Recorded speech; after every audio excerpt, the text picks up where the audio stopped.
آج کتاب محسن و زبان محسن میں سے جو ہمارا پروگرام قسط وار آپ لوگ دیکھ رہے ہیں اور سن رہے ہیں، آج اس سلسلے کا ہمارا 24واں بیان ہے۔ اور کل جو ٹاپک شروع ہوا تھا وہ یہ تھا کہ محفل 11ویں شریف کا حکم اور شاہ جیلاں کی بشارت جنسی ہے کہ حضور غوث اعظم نے جب بندہ ناچیز کو 11ویں شریف کا حکم فرمایا تو اس کی تفصیل ان 2-3 بیانات کے اندر میں آپ کے سامنے رکھوں گا، کیونکہ یہ میری زندگی کی داستان ہے۔ یہ جو کتاب ہے، کتاب محسن بزبان محسن، تو اب آج اس کتاب کا صفحہ نمبر 41 آپ کے سامنے، وہیں سے ہم آگے شروع کر رہے ہیں جہاں سے سلسلہ کل جو ان سے منقطع ہوا تھا کہ بندے کو بھی، بندہ ناچیز کو خواب میں 2 مرتبہ 11ویں شریف کی محفل منعقد کروانے کا حکم فرمایا گیا۔ ایک تو 14 نومبر 1995 کو آپ سرکار حضور غوث اعظم شیخ عبدالقادر جیلانی رضی اللہ تعالی عنہ، آپ سرکار کی مجھے خواب میں زیارت ہوئی، تو آپ نے فرمایا کہ ہم نے آپ کو 11ویں شریف کی محفل بخش دی، ہم نے آپ کو 11ویں شریف کی محفل بخش دی۔ اچھا، اب آپ نے مجھے یہ بات خواب میں فرمائی، اور یہ بات میں 14 نومبر 1995 کی بتا رہا ہوں، مگر 11ویں شریف کا جو ادب اور احترام کتابوں میں ہم نے پڑھ رکھا تھا یا بزرگوں سے سن رکھا تھا، اس کی وجہ سے کچھ گھبراہٹ بھی تھی، تو مگر اس کے ساتھ ساتھ ادب، خوف اور آپ کے روب ولایت کا یہ عالم تھا کہ یعنی وہ جو گھبراہٹ تھی کہ 11ویں شریف کی محفل کہاں میری بندہ ناچیز حقیر، اور کہاں 11ویں شریف کی مقدس اور مبارک محفل جو کم و بیش تمام اولیاء کرام، تمام سلاسل کے اندر ہر کوئی اپنے پیر و مرشد کا تو عرس ہر سال مناتا ہی ہے، مگر آپ سرکار ان بزرگوں میں سے ہیں جن کا عرس تمام سلاسل کے اندر اور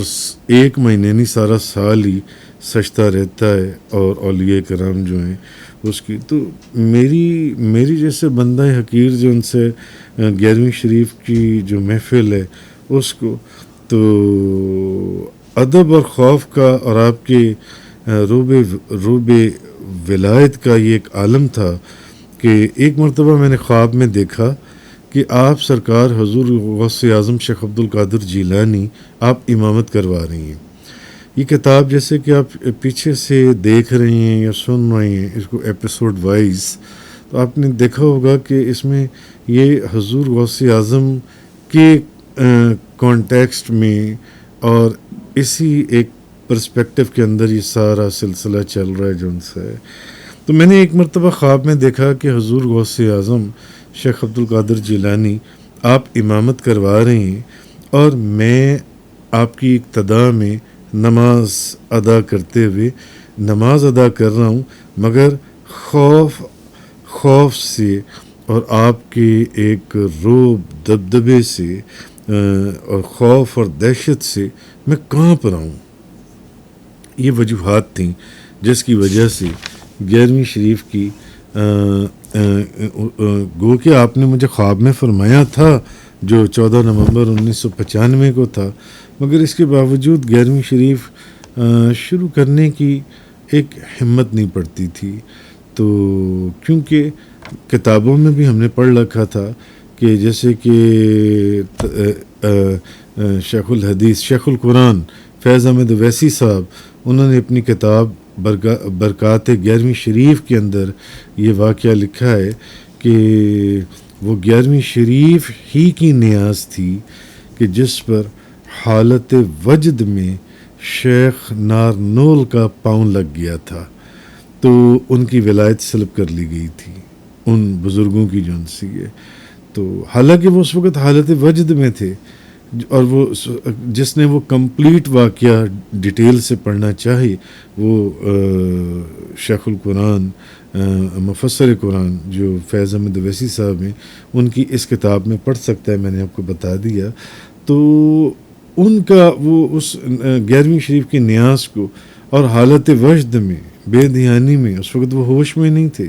ان کا پاؤں لگ گیا تو ان کی ولایت سلب کر لی گئی. یہ کہا جاتا ہے یہ جو شیخ تھے یہ نارنول کے کتب تھے جو ان سے. تو پھر بعد میں وہ نبی کریم صلی اللہ علیہ وسلم کی کچہری میں سلطان الہند خواجہ غریب نواز معین الدین چشتی اجمیری کی درخواست پر حضور نبی کریم صلی اللہ علیہ وسلم کے فرمانے پر حضور غوث اعظم شیخ عبدالقادر جیلانی نے نگاہ کرم فرماتے ہوئے ان کی ولایت کو اور ان کی قطبیت کو واپس لوٹا دیا. اس کی تفصیل آپ وہاں اس کتاب میں پڑھ سکتی ہیں. تو یہ کچھ ایسی وجوہات تھیں جس کی وجہ سے کہ 11ویں شریف کی محفل شروع کروانے کی ایک ہمت نہیں ہوتی تھی. تو ختم 11ویں شریف کی نیاز اور شیرینی کا اگر کوئی دانہ زمین پر گر جاتا تو ہم نے یہ پڑھا تھا کہ اعلیٰ حضرت امام احمد رضا خان صاحب بریلوی رحمۃ اللہ علیہ کسی کو کہے بغیر نہایت خشوع اور خضوع کے ساتھ خود زمین پر جھک کر اپنے ہونٹوں سے 11ویں شریف کی نیاز کے وہ جو چند دانے گر جاتے تھے زمین پر ان کو اپنے ہونٹوں سے اٹھاتے تھے، اور پھر 11ویں شریف کی نیاز کا لنگر شریف کھانے کے بعد دوست احباب کو کلی کرنے کے بجائے پانی پی جانے کا حکم دیتے تھے. تو حضور غوث اعظم شیخ عبدالقادر جیلانی کے حوالے سے ہم نے چونکہ بزرگوں کے ایسے ایسے واقعات سن رکھے تھے، اس کے علاوہ بے شمار واقعات اور کتابوں سے میں آپ کو ابھی بھی بتا سکتا ہوں، مگر طوالت کی وجہ سے وہ ایک موضوع دوسری طرف چلا جائے گا. تو 14 نومبر 1995 کو جب آپ سرکار نے مجھے یہ فرمایا کہ بھئی ہم نے آپ کو 11ویں شریف کی محفل بخش دی، اور اس خواب میں آپ نے مجھے 2-3 دفعہ یہ بات ارشاد فرمائی، ہم نے آپ کو 11ویں شریف کی محفل بخش دی، ہم نے آپ کو 11ویں شریف کی محفل بخش دی. تو ابھی بھی میں اسی سوچ میں گم تھا کہ 11ویں شریف کی محفل شروع کروں نہ کروں، کروں تو کیسے کروں، کب کروں. تو ابھی یہی سوچ چل رہی تھی. تو ابھی اس کا میں فیصلہ کر نہیں پایا تھا. تو کیسے پھر یہ شروع کی، یہ انشاءاللہ اگلے بیان میں آپ سے عرض کروں.